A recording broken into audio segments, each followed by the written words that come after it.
All right, I got a fun video for you guys today. We are going to be doing an NFC North positional ranking video. So we're going to go through every position within the division and rank the teams within that respective tier. So with that being said, what is going on, y'all? Faiz Sports all back at it with another video talking some NFL, and here to give you guys this NFC North positional tier video as mentioned. So with that being said, let's get right into it. So you will see here on the screen all of the tiers kind of that we have, and I'm going to go ahead and rank this for you guys and explain kind of how we're putting these teams in their respective tiers. So we start with the quarterback position. All right, so we start with the quarterback tier, and I've got the Lions, then the Packers, then the Bears, and then the Vikings in this tier for the quarterback position. Now look, Caleb Williams, I'm a Chicago Bears fan. It's just way too early, right? He hasn't played an NFL snap yet. He very well could prove to be better than all these guys, and my money is that he will be better than all these guys. But right now, just for the sake of objectivity, and me being a Bears fan, I have to be objective. I can't put Caleb higher than Goff and Jordan Love at this point, just because, again, we haven't seen it yet. But hey, I'm projecting him to be better. And maybe even the first year as a rookie, he is going to struggle because that's what rookies tend to do. So I'm comfortable putting him at 3. And then obviously we've got Sam Darnold / JJ McCarthy at 4. I'm pretty comfortable with that. I don't think there's going to be too many arguments there. It's really about 1 and 2. And so if Packers fans want to argue Jordan Love should be number 1, so be it. Jared Goff, with Lions fans arguing that he is definitely number 1, that's fine too. I put Jared Goff over Jordan Love here just because of the bigger sample size. I still need to see more from Jordan Love. He had a fantastic rookie season in terms of his sort of rookie season. I know he's been in the NFL longer than that, but I want to just see more. Great start, 32 touchdowns, 11 picks, 4,000 plus passing yards, won a playoff game over the Cowboys. Like, fantastic start.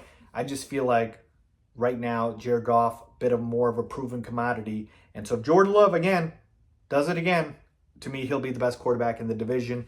And I say that begrudgingly as a Bears fan. So to me, it's Jared Goff, then Jordan Love, then Caleb Williams, and then Sam Darnold / JJ McCarthy. All right, let's move on to the running back tier. And I've got the Lions, the Packers, the Bears, and the Vikings in that order. To me, pretty straightforward and self-explanatory here. The Lions have one of the better RB duos in Jahmyr Gibbs and David Montgomery. It's the best duo in the division by far. Then you have the Packers, who have Josh Jacobs now, who's a very solid running back, along with A.J. Dillon, and they also drafted a back. And so that's a pretty formidable duo. The Bears kind of have, 3 guys in DeAndre Swift and Khalil Herbert and Roschon Johnson. But I would argue none of those 3 are better than Josh Jacobs or better than, Jahmyr Gibbs / David Montgomery. And then finally, you got the Vikings with Aaron Jones. And I love Aaron Jones, but he's just injury prone. So I have to put them at last on that list. And they lost Alexander Madison. So I think Ty Chandler is the backup there. All right, moving on to the receiving core. This one's pretty clear as well. The Chicago Bears take this one, and it's not close. They have an incredible receiving core with DJ Moore, Rome Odunze, and Keenan Allen. Not in that order, by the way. And no one else can really compete. I mean, the Vikings have Justin Jefferson and Jordan Addison, but that third receiver, not as good as a Rome Odunze.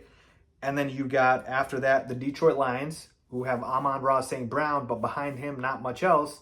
And then the Packers wide receiver core is one of the worst in football. I know, they still get the job done, and they've been solid, but Romeo Doubs, Christian Watson, not really moving me. So, yeah, they're dead last pretty comfortably. Moving on to the tight end tier, we've got the Vikings finally getting a top spot here with T.J. Hawkinson, who to me is the best tight end in the division by far. He is arguably a top 5 tight end. I believe he should be, but we'll talk about that later. Then you got Sam Laporta, who broke like every record for a Lions rookie tight end. So him being number 2, that's what I have. And then I've got the Bears at 3. They have Cole Kmet, who's as solid as they come. And then they added Gerald Everett, who's also a very, solid backup tight end. He'd probably start for a number of teams. And then finally, you got the Packers, who, again, they lack in this spot. A lot of their skill players just aren't good. So this one's not that close either. So that is what I have for the tight end group. Let's go to the offensive line. All right, we've got the Lions having the best offensive line in the division by far. That is not close. I've got the Packers next, who always seemingly have a good offensive line. The Vikings are third, and my Chicago Bears are last. And you know what? The Bears have potential, but their offensive line tends to be hurt, injury prone. I hope this is wrong and tends to not be the case this year, and I hope the O-line plays really well.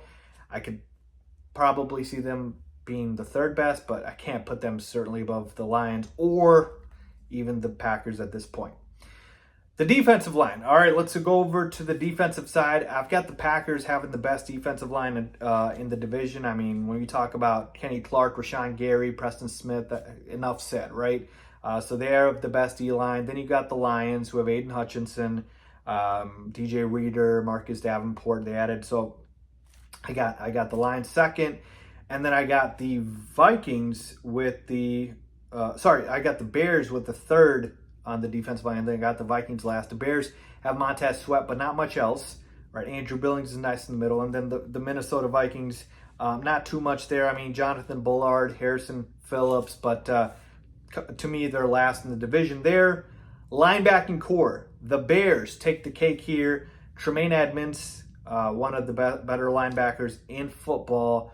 You also have Jack Sanborn, so to me, the Bears, I'll put them as the top linebacking core. Lions number 2, the Packers number 3, and the Vikings number 4. So I've got the Packers at number 3. They have Quay Walker. The Lions got Alex Anzalone, Derek Barnes. So to me, just the Bears having that complement of linebackers kind of, outproduces what the Lions and the Packers have. So I've got the Bears taking the top spot there. You could probably flip the Lions and Packers, and I wouldn't fault you for it. Secondary, I got the Bears number 1 here with Jalen Johnson, and they added Kevin Byard. They have Kyler Gordon, Jaquan Brisker. It's a pretty stacked secondary, folks. And then you got the Packers next. You got Jair Alexander, of course, Eric Stokes alongside him. Then I have the Lions at third, and the Vikings comfortably last. The Vikings secondary was not very good last season, and I don't think they'll be very good this season, all right?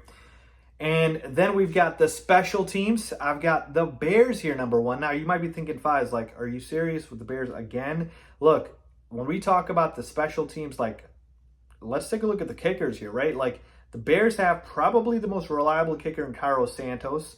The Packers have Anders Carlson, who I don't think they are fully sold on. The Lions and the Vikings both have rookie kickers. The Lions have Jake Bates. Vikings have Will Reichard. So I'm not saying they can't be good, but right now the team that I trust the most are the Bears. And they also drafted an excellent punter in Torrey Taylor. So to me, give me the Bears having the best special teams in the division. And then finally, we got coaching. And I've got the Bears going from first to last year with Matt Eberflus, who I think is the worst coach in the division by far. Then you got the Minnesota Vikings at 3. You got the Detroit Lions at 2. And the Packers at number 1. Obviously, we know the Packers having, Matt LaFleur being their head coach, and he's an excellent coach. So can't fault anyone for putting the Packers there at number 1. Then, of course, you got Dan Campbell with the Vikings at number 2, and then Kevin O'Connell at 3 with the Minnesota Vikings, and as I mentioned, Matt Eberflus at number 4. So that is essentially the tiers that I have. Let me know if you guys agree or disagree, but here's the fun part here at the end. When we add up all of these numbers here, and how I did it was fairly straightforward. If you were the first in the division, you get 4 points. If you were second, 3 points. Third, 2 points. And then last, 1 point. And I just added it straight across all the way down. So basically, the totals are the following, all right?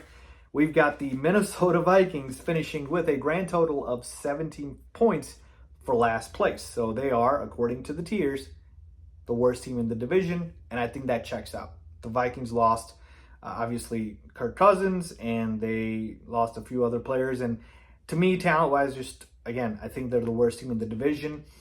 So I'm okay with that. Next team checking in, we have the Chicago Bears with 26 points at third place. Now, they added a lot in the offseason. They have a rookie quarterback, but we'll see that the top two teams, there's a reason they're there. And the Packers check in next at 27 points, so slightly above the Bears. And then the Lions, number 1 with 30 points. And really the main difference, folks, is it's not just about the skill players. It's about, the O-line, the D-line, the trenches, the secondary. So all of these other things matter. And, the Lions and the the Packers and the Lions dominate in those areas. The Packers especially, they don't have a lot of good receivers or tight ends, but they have a very good defensive line. They have a very good offensive line. They have a great coach. So those things matter. So overall, that's what the rankings say. It goes Lions, then Packers, and Bears, and Vikings. Let me know what you guys think about that. Agree, disagree, what would you change?